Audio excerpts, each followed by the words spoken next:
আবারও সহিংসতা ছড়িয়ে পড়েছে ভারতের পূর্বাঞ্চলীয় রাজ্য মণিপুরে। গতকালের ঘটনায় অন্তত ৬ জন নিহত হয়েছে।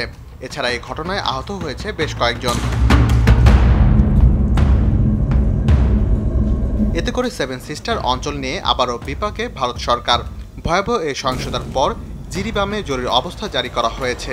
জিরিবামের বিভাগীয় ম্যাজিস্ট্রেট নির্দেশনা দিয়েছেন, জরুরি অবস্থা চলাকালে একসঙ্গে ৫ জন বা তার বেশি মানুষ জড়ো হতে এবং সঙ্গে কেউ অস্ত্র বহন করতে পারবেন না।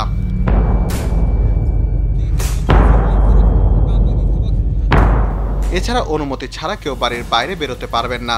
যেসব অস্ত্র বহন করা যাবে না তার মধ্যে রয়েছে পিস্তল, তলোয়ার, লাঠি, পাথর এবং যে কোনো ধারালো অস্ত্র।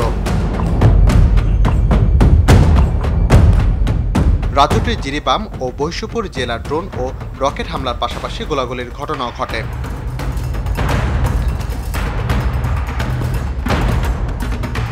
এই অবস্থার মধ্যে মণিপুরে পুলিশের অস্ত্রাগার থেকে অস্ত্র লুটের চেষ্টা হয়েছে।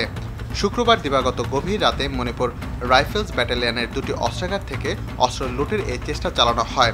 তবে অস্ত্র লুট প্রচেষ্টা ব্যর্থ করে দেওয়ার দাবি করেছে ভারতীয় নিরাপত্তা বাহিনী।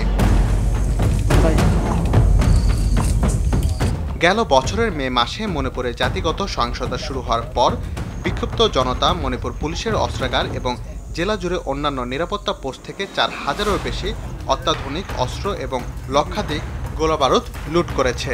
নিরাপত্তা বাহিনী পরে অভিযান চালিয়ে লুট করা বিপুল পরিমাণ অস্ত্র ও গোলাবারুদ উদ্ধার করে। রাকিব হাসান, RTV।